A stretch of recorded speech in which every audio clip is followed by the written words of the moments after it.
My daughter called me the failure of the family after I opened a bakery. My son-in-law mocked me at his bowling club, saying I was wasting time making pastries no one likes. But when I got the chance to cater a billionaire's wedding, I'm glad to have you here. Follow my story until the end and comment the city you're watching from so I can see how far my story has reached. Chapter 1: The Dream That Became a Nightmare. I never thought my own daughter would be the one to crush my dreams. At 62, I thought I'd earned the right to chase what made me happy. I was wrong. The morning I opened Beulah's Sweet Corner, my hands trembled as I hung the hand-painted sign on the door. After 35 years as a school secretary, I'd finally saved enough to rent this tiny storefront on Maple Street. The space wasn't much, just 400 square feet with a display case I'd bought secondhand and 2 small tables, but it was mine. I'd been baking since I was 12, learning at my grandmother's elbow. Even during my marriage to Robert, even after Marin was born, I'd always dreamed of having my own place.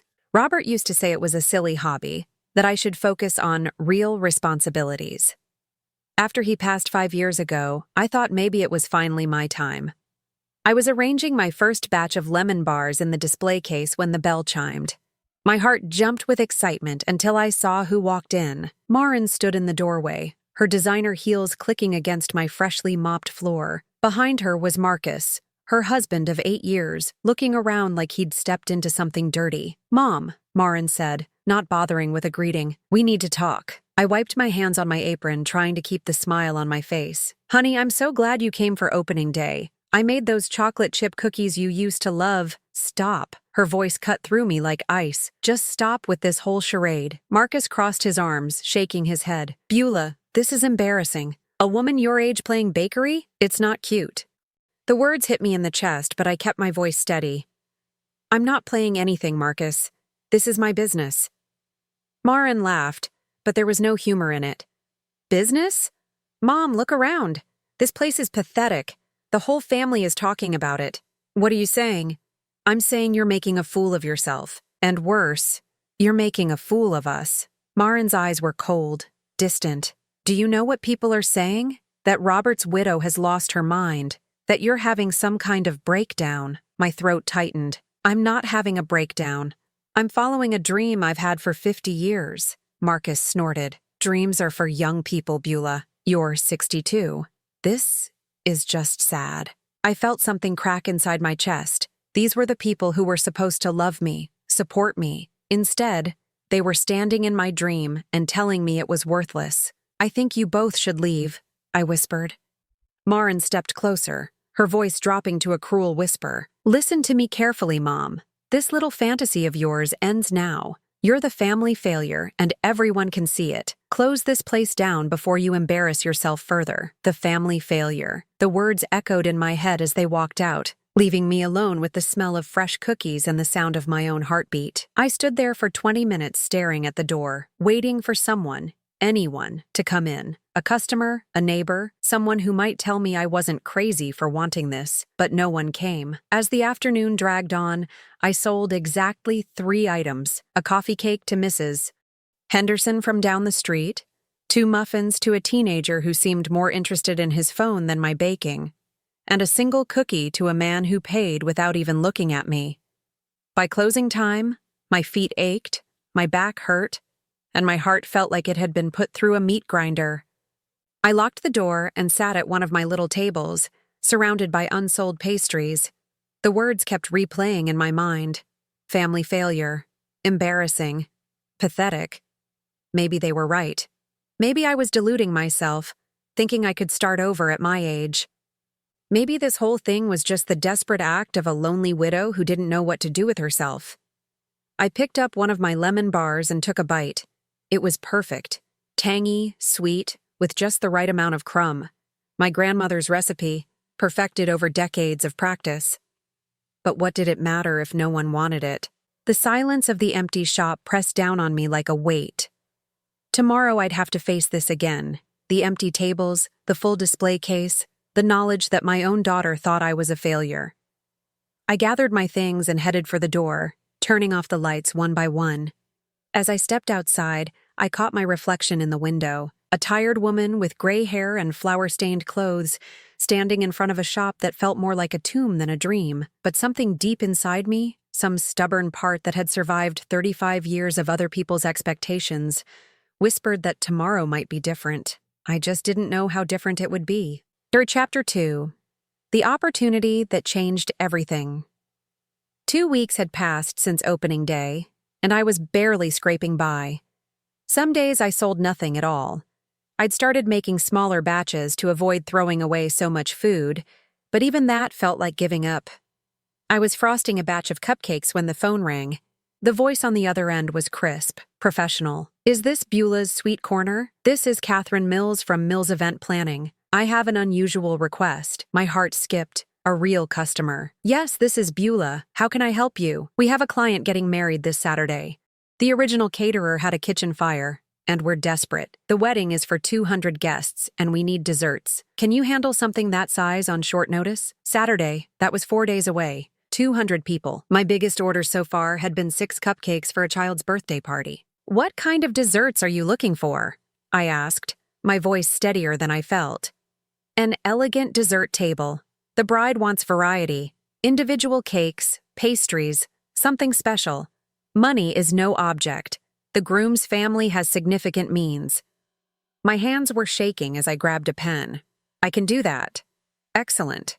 The venue is Blackwell Estate. Be there Saturday at 2 o'clock for setup. I'll email you the details." After I hung up, I stood in my empty shop, staring at the phone. Blackwell Estate. I'd driven past those gates 100 times, the kind of place where hedge funds managers and tech billionaires held their parties. The next 4 days were a blur. I barely slept, barely ate. I spent every waking hour in that kitchen, creating things I'd only dreamed about making.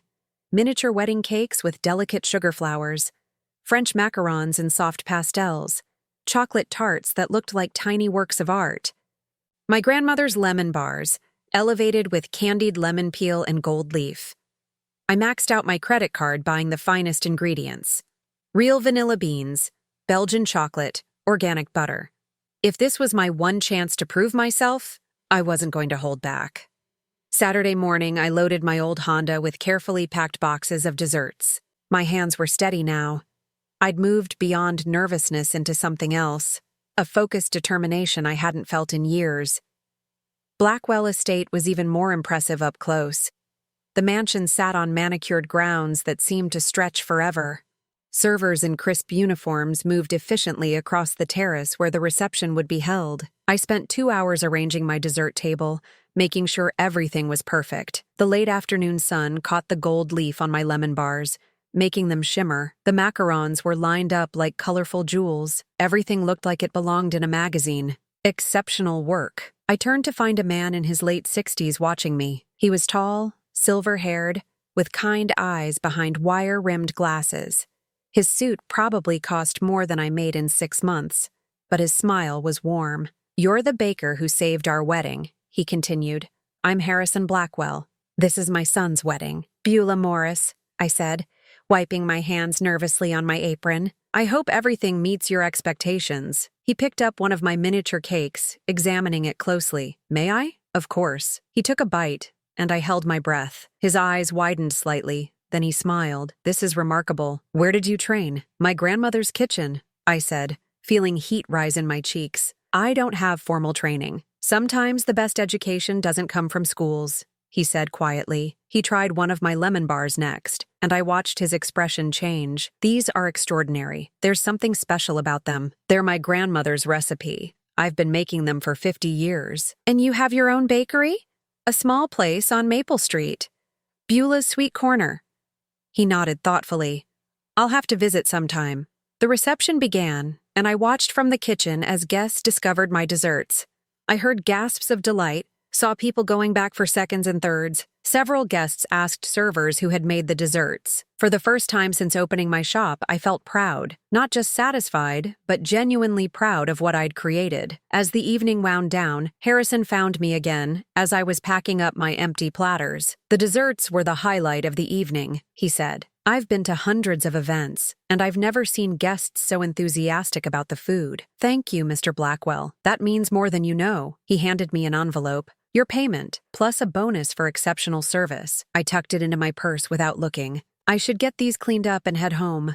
Beulah, he said, and something in his voice made me look up. Would you have coffee with me sometime? I'd like to hear more about your bakery. My heart did something strange in my chest. Was he asking me on a date? At my age? Yes, I'd like that. He pulled out a business card and wrote his personal number on the back. I'll call you. Driving home, I couldn't stop smiling. For the first time in weeks, I felt like maybe Marin was wrong. Maybe I wasn't a failure. Maybe I was just getting started. When I finally looked at the envelope Harrison had given me, I nearly drove off the road. The check was for 3 times what I'd expected, with a note. Thank you for reminding me that the best things in life are made with love. I sat in my car outside my little shop, looking at the dark windows. Tomorrow, I'd open those doors again. But something had changed.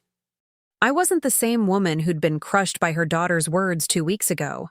I was someone who had just created magic for 200 people, and apparently, I'd caught the attention of one very special man in the process. The question was, what would happen next? Chapter 3. A romance blooms, a daughter seethes. Harrison called on Tuesday, just as I was closing up the shop. His voice on the phone made my stomach flutter in a way I hadn't felt since I was a teenager. I've been thinking about those lemon bars for 3 days, he said, and I could hear the smile in his voice. Would Thursday evening work for that coffee? There's a quiet place downtown, Café Luna. I knew Café Luna. It was the kind of place Marin took her book club friends. Elegant, expensive, not somewhere a small-town baker usually went. I'd like that very much. Thursday evening, I stood in front of my closet for 20 minutes, trying to decide what to wear. Everything seemed too casual or too fancy. Finally, I chose a simple navy dress that Robert had always liked, paired with my grandmother's pearl earrings. Harrison was already waiting when I arrived, standing as I approached the table. That old-fashioned courtesy made my heart skip. You look lovely, he said, pulling out my chair. Thank you. This place is beautiful. I thought you might enjoy it. I come here sometimes when I need to think. Over coffee and pastries that couldn't hold a candle to what I made in my own kitchen, Harrison told me about his life. He'd been widowed for 8 years, had built his investment company from nothing, and spent most of his time these days traveling between his various properties. It sounds lonely, I said without thinking, then blushed. I'm sorry, I didn't mean— No, you're right. It is lonely. His eyes met mine. What about you? Do you get lonely in that little shop of yours? I thought about the empty tables, the quiet afternoons, the way my heart sank every time the door stayed closed for hours. Sometimes, but when I'm baking, I feel like I'm exactly where I'm supposed to be. That's a rare gift, knowing your purpose. We talked for 2 hours about everything and nothing. He asked about my grandmother's recipes, about my dreams for the bakery, about the books I loved to read. I found myself laughing more than I had in months. As he walked me to my car, he said, "Would you have dinner with me Saturday? There's a restaurant I think you'd enjoy. I'd love to." The next morning, I was humming as I arranged fresh scones in the display case when Marin stormed through my door like a hurricane. "What the hell do you think you're doing?" she demanded, her face flushed with anger. "Good morning to you too, sweetheart. I'm working." "Don't play dumb with me, Mom. Patricia Hendricks saw you at Café Luna last night, with a man." My hands stilled on the scones. Patricia Hendricks was the biggest gossip in Marin's social circle. Of course she'd seen us. "I had coffee with a friend." "A friend?" Marin's voice rose. "Mom, you can't be serious. You're 62 years old. This is humiliating." The familiar sting of her words hit me, but this time I felt something else alongside the hurt. Anger. Humiliating to whom? To you? Yes, to me. To our whole family. First this ridiculous bakery. Now you're chasing after men like some desperate— Stop. My voice was sharper than I'd ever used with her. Don't you dare finish that sentence. Marin blinked, clearly not expecting me to fight back. Mom, you're making a fool of yourself. Again. The man I had coffee with is Harrison Blackwell. He hired me for his son's wedding last weekend. Something flickered across Marin's face. Blackwell? As in Blackwell Investments? Yes. I watched the wheels turning in her head. The Blackwell name carried weight in our town. Serious money, serious influence. What does he want with you? She asked, her tone changing from anger to suspicion. Maybe he enjoys my company. Mom, men like that don't date women like you. He's using you for something. The cruelty of it took my breath away. Women like me. As if I were some pathetic creature unworthy of affection. I think you should leave, I said quietly. I'm trying to protect you. Can't you see that? You're going to get hurt, and then you'll come crying to me when he breaks your heart. Get out, Maren. She stared at me for a long moment, then grabbed her purse. Fine, but don't come running to me when this all falls apart. You've made your choice. After she left, I sat at one of my small tables, my hands shaking. Her words echoed in my head. Women like you, desperate, making a fool of yourself. But then I remembered how Harrison's eyes had lit up when I talked about my baking, how he'd listened to every word like it mattered, how he'd made me feel interesting, valuable, worth his time. Saturday evening arrived, and Harrison took me to a small Italian restaurant I'd never heard of. The owner greeted him by name and led us to a quiet corner table. This place doesn't look like much, Harrison said, but the food is incredible. The owner used to cook for my late wife and me on special occasions. Throughout dinner, he asked about my week, my plans for the bakery, my thoughts on everything from books to music. He told me about his travels, his business, but more importantly, about the loneliness he'd carried since his wife died. Margaret would have loved you, he said as we shared tiramisu. She always said the most interesting people were the ones who created things with their hands. My cheeks warmed. I'd like to think so. Would you like to see the gardens at my house sometime? Margaret designed them. They're at their peak right now. I'd love that. As he drove me home, I felt lighter than I had in years. This kind, intelligent man was interested in me. Not my money, not my connections. I had neither. Just me. But as we pulled into my driveway, I saw Marcus's truck parked across the street. My stomach sank. Is everything all right? Harrison asked, noticing my expression. My son-in-law. He's probably here on my daughter's behalf. Harrison's jaw tightened. Would you like me to stay? No, but thank you. I can handle this. He squeezed my hand. Call me if you need anything at all. Marcus appeared the moment Harrison's car disappeared around the corner. Having fun playing house with rich old men? He said, not bothering with pleasantries. What do you want, Marcus? To talk some sense into you before you make an even bigger fool of yourself. He stepped closer, trying to intimidate me. Maren told me about your little boyfriend. You think we're stupid? You think we don't know what's really going on here? I have no idea what you're talking about. He's slumming Beulah. Rich guys like that, they don't settle down with broke bakery owners. They use women like you for entertainment, then move on to someone their own speed. His words hit like physical blows, but I kept my face neutral. When he's done with you, you'll still be stuck with this failing business and no dignity left. Is that really what you want? I want you to leave my property. I'm trying to help you here. Close the bakery. Stop embarrassing the family.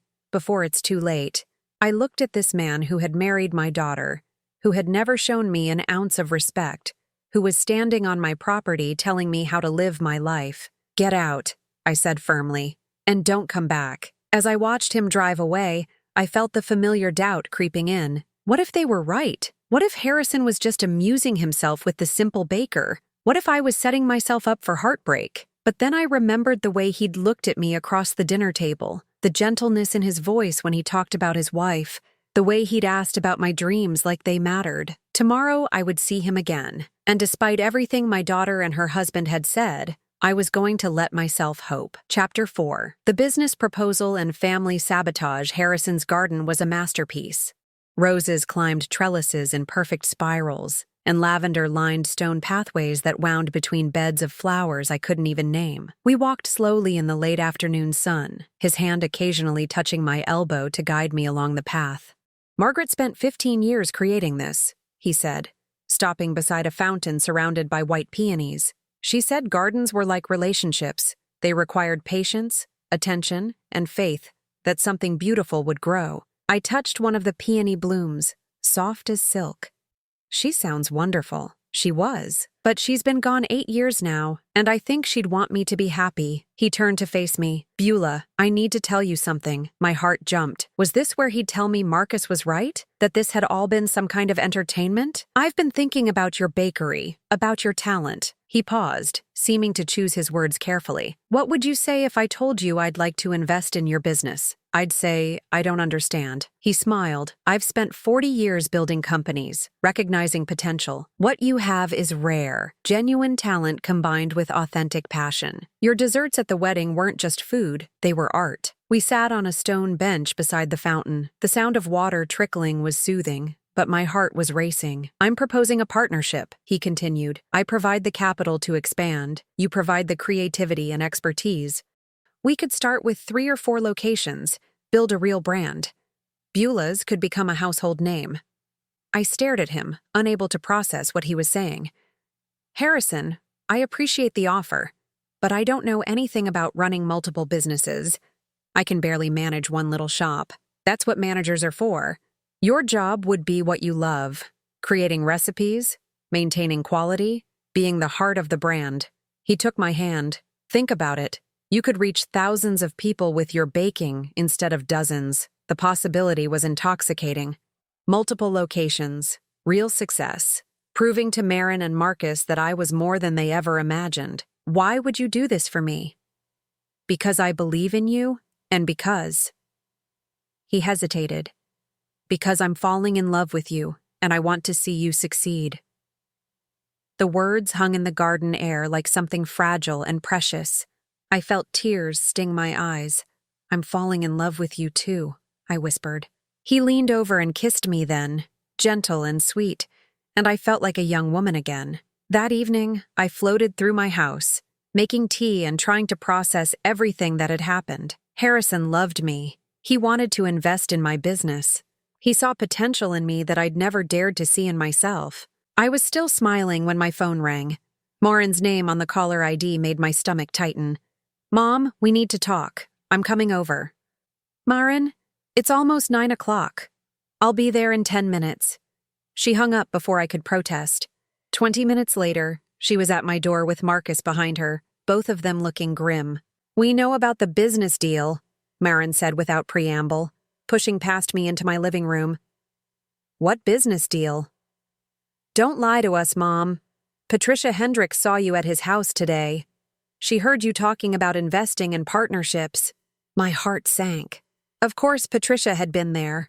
She probably did landscaping for half the wealthy families in town. Harrison made me an offer, yes. And you're actually considering it? Marcus snorted. Beulah, this is exactly what we warned you about. He's playing you. How is offering to invest in my business playing me? Marin sat down heavily on my couch. Because men like Harrison Blackwell don't make business deals with women like you unless there's something in it for them. What did he ask for in return? Nothing. He believes in my talent. Your talent? Marin's voice rose. Mom, you bake cookies. That's not talent. That's a hobby. The familiar sting of her dismissal hit me, but this time I fought back. My cookies earned enough to pay for that wedding reception that everyone's still talking about. My talent is what caught Harrison's attention in the first place. Wake up, Marcus slammed his hand on my coffee table. Rich men don't fall in love with 62-year-old bakers. They use them, then throw them away. Marin leaned forward, her voice dropping to something almost gentle. Mom, I know you're lonely. I know you miss Dad. But this fantasy you're living, it's going to destroy you. What if it's not a fantasy? What if someone actually sees value in me? Because we know you, Marin exploded. We know who you really are. You're not some successful businesswoman. You're a widow who can't accept that her time is over. The words hit me like physical blows. I felt myself shrinking back into the woman who had been crushed on opening day. And there's something else, Marin continued, her voice turning cold. Something you need to know about your precious Harrison. She pulled out her phone, scrolling through it with practiced efficiency. I did some research. Harrison Blackwell has a pattern. 3 times in the past 10 years, he's gotten involved with older women who owned small businesses. Each time, he invested money, made promises, and then took over their companies completely. She showed me the screen. Articles about business acquisitions, legal disputes, women who'd lost everything. He targets lonely widows with small businesses, Marcus added, gets them to sign partnership agreements that gradually give him more control until they own nothing. My vision blurred. The articles looked real, the women's stories heartbreakingly familiar. Was I really just another Mark? One woman lost her family's century-old vineyard, Marin continued. Another lost a boutique hotel that had been in her family for 3 generations. They all thought he loved them too. I stared at the phone screen, my hands shaking. These could be about anyone. Mom, look at the names. Look at the dates. This is his pattern. The evidence seemed overwhelming. My fairy tale romance suddenly felt like a cruel joke. Had I really been so desperate for love that I'd fallen for an elaborate con? We're trying to protect you, Marin said, her voice softer now. We don't want to see you get hurt.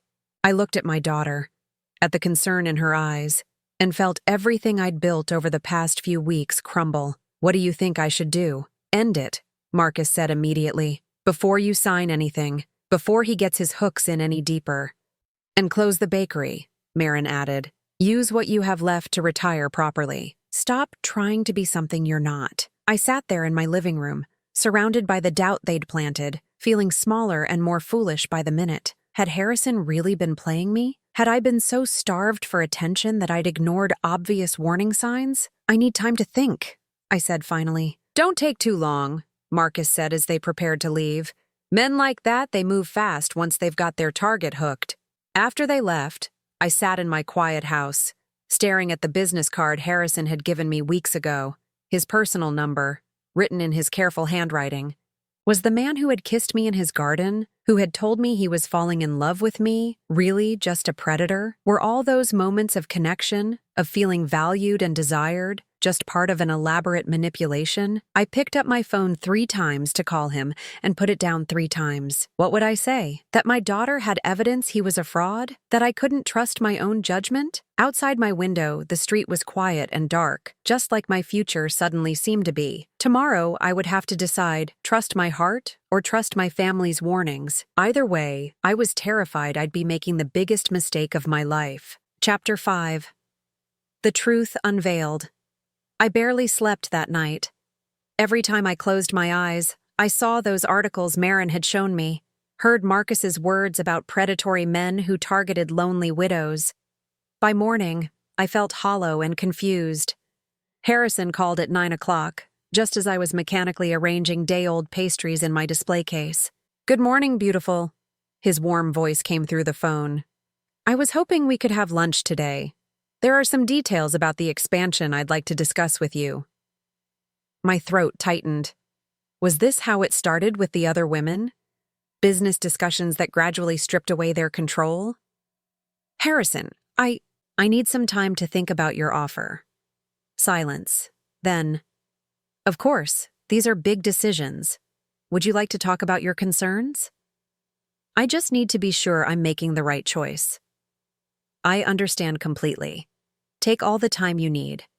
But Beulah, I hope you know that my feelings for you aren't contingent on any business arrangement. After I hung up, I stared at my phone, more confused than ever. He sounded sincere. But then again, wouldn't a practiced con man sound exactly like that? I was lost in thought when the bell chimed.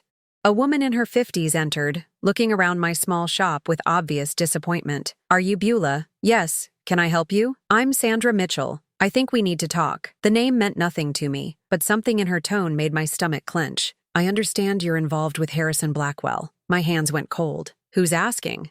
She sat down at one of my small tables without invitation. Someone who made the same mistake you're about to make. This was it. This was one of the women from Marin's articles come to warn me in person. I sat across from her, bracing myself for the truth about Harrison's pattern of deception. I owned a catering company in Denver, Sandra began.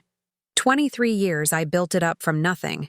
Then Harrison came along, charming and sophisticated, talking about expansion and partnerships. My heart sank. What happened? He swept me off my feet, made me feel special, valued, said he saw potential in me that no one else had recognized. She laughed bitterly. Sound familiar? I nodded, unable to speak. Within 6 months, I'd signed partnership agreements that gave him controlling interest in my company. Within a year, I was pushed out entirely. He kept the name, the recipes, everything I'd built, and gave me a settlement that was barely enough to start over. "I'm sorry," I whispered. She leaned forward. "But that's not why I'm here." I looked up, confused. "I'm here because someone paid me $5,000 to tell you that story." The words hit me like a physical blow. "What?" "Your daughter contacted me last week, said she was worried about you making a terrible mistake, offered to pay me to come here and convince you that Harrison was a predator." My mind reeled. But the articles, the other women. I don't know anything about other women. I know Harrison Blackwell ruined my business, but not through romance. Through a legitimate acquisition that I agreed to because I was in financial trouble. She pulled out an envelope from her purse. "Your daughter gave me half up front, promised the rest after I talked to you." I stared at the envelope, my hands shaking. "Why are you telling me this?" "Because I've been where you are. I know what it's like to have family members who think they know what's best for you." She stood up. "Maybe Harrison is a con man. Maybe he isn't.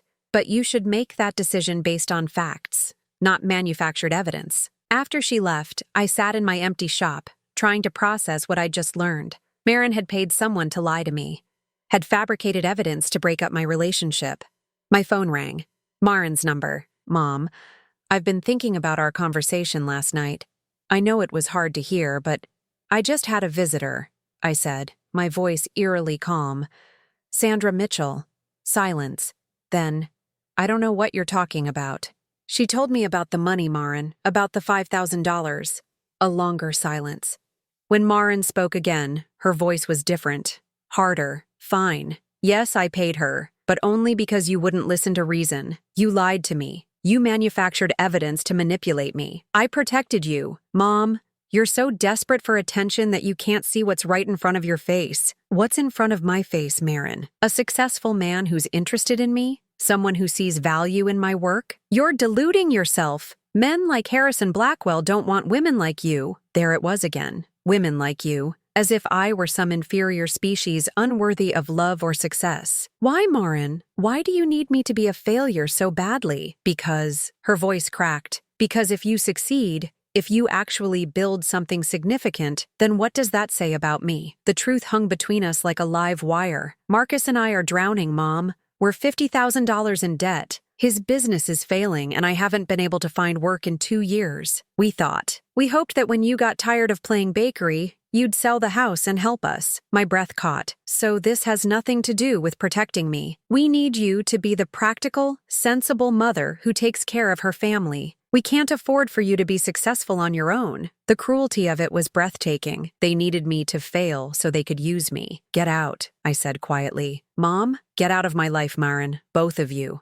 I hung up and immediately called Harrison. "I'm sorry I doubted you," I said when he answered. "Can we meet? I have some things to tell you." An hour later, we sat in his garden again, and I told him everything. About Marin's lies, about Sandra Mitchell, about the financial desperation that had driven my daughter to sabotage my happiness. Harrison listened without interruption, his expression growing darker with each revelation. "I'm so sorry," he said when I finished.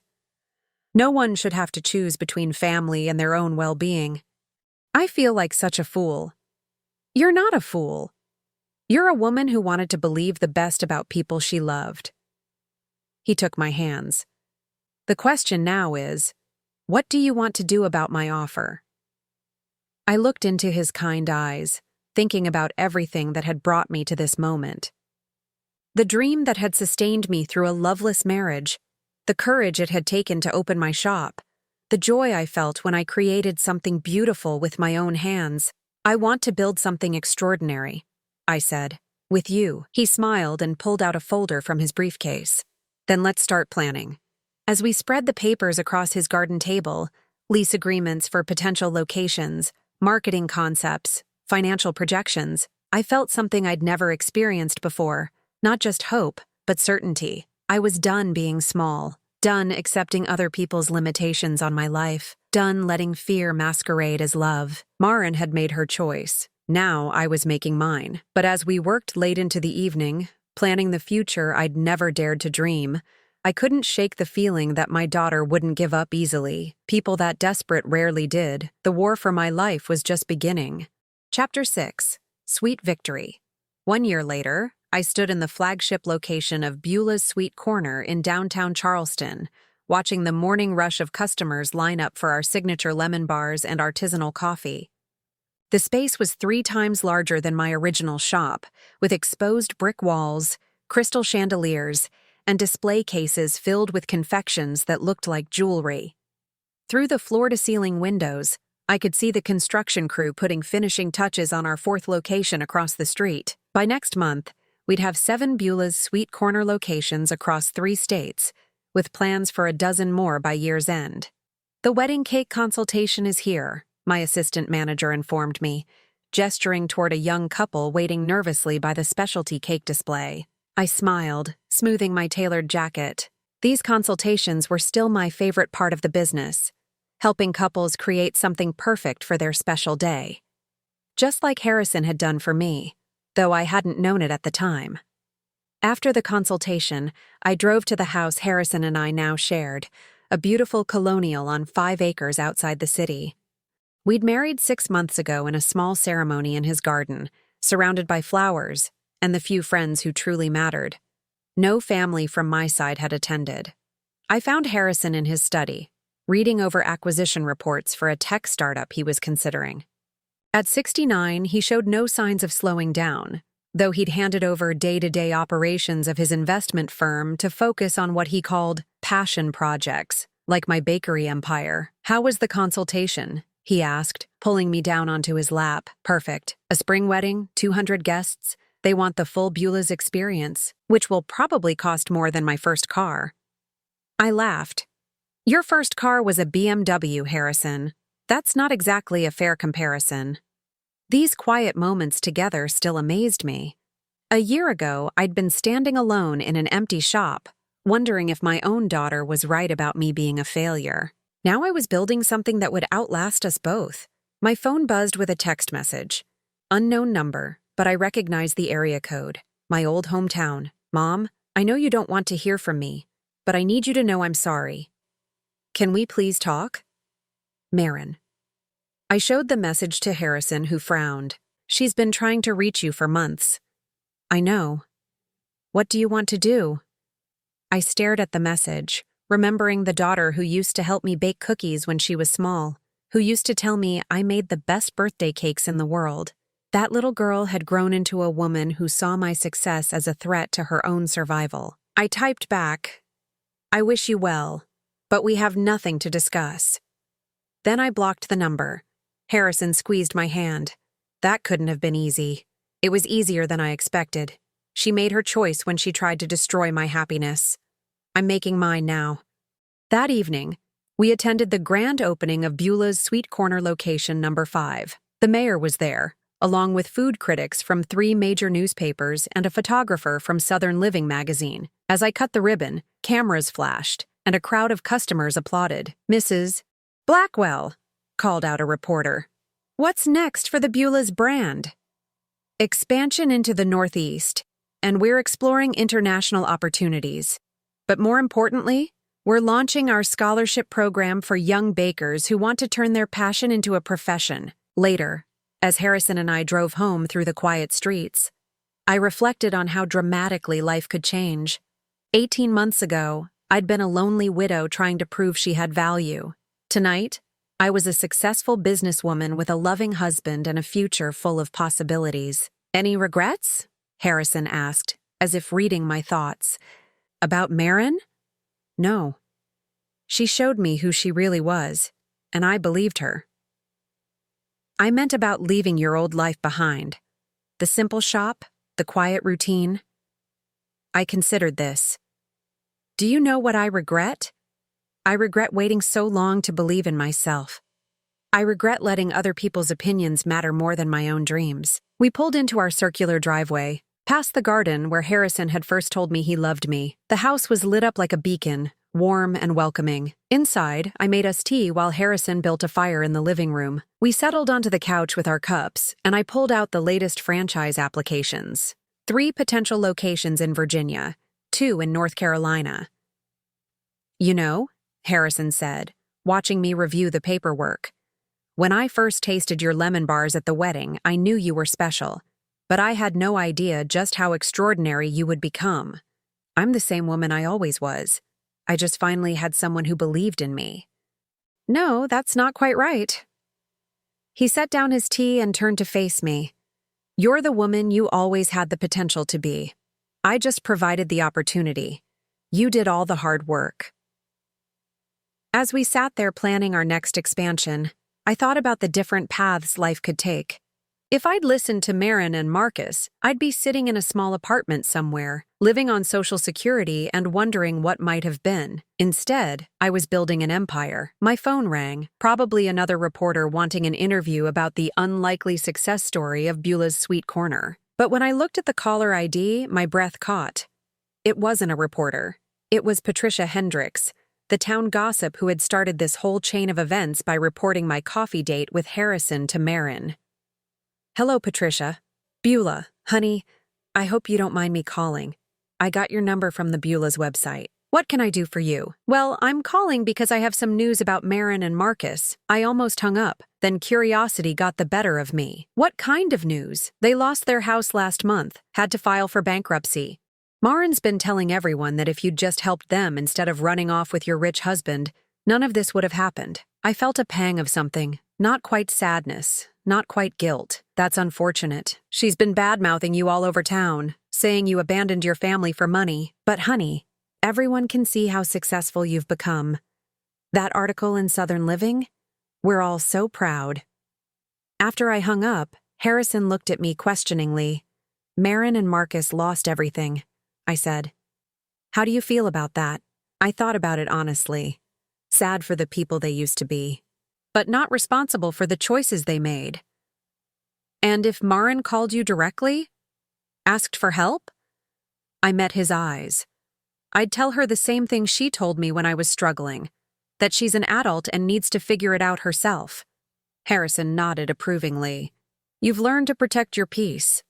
As we prepared for bed, I caught my reflection in the bathroom mirror. At 63, I looked happier and more confident than I had at 40. My hair was professionally styled, my skin glowed with good health and contentment, and my eyes sparkled with the satisfaction of someone who had built something meaningful. The woman looking back at me was someone Marin would never recognize. Successful, beloved, unshakable in her sense of self-worth. In the morning, I'd return to my thriving business, taste test new recipes with our head baker, and review plans for our cookbook deal with a major publisher. I'd have lunch with Harrison at our favorite restaurant, where the staff knew us by name and always saved our preferred table. But tonight, I'd simply be grateful. Grateful for second chances, for the courage to dream at 62, for a man who saw my potential when I couldn't see it myself. Most of all, I was grateful for the day Marin called me a family failure, because in trying to tear me down, she'd forced me to discover just how strong I really was. The last thing I did before turning off the light was check my phone one final time. 12 missed calls from unknown numbers, probably Marin using different phones to try to reach me. I turned the phone off and snuggled against Harrison's warm shoulder. Some doors, once closed, were meant to stay that way. Tomorrow would bring new challenges, new opportunities, new reasons to be proud of the life I'd built. But tonight, I was simply a woman who had chosen herself over everyone else's expectations. And it felt like the sweetest victory of all. Now I'm curious about you who listened to my story. What would you do if you were in my place? Have you ever been through something similar? Comment below. And meanwhile, I'm leaving on the final screen 2 other stories that are channel favorites, and they will definitely surprise you. Thank you for watching until here.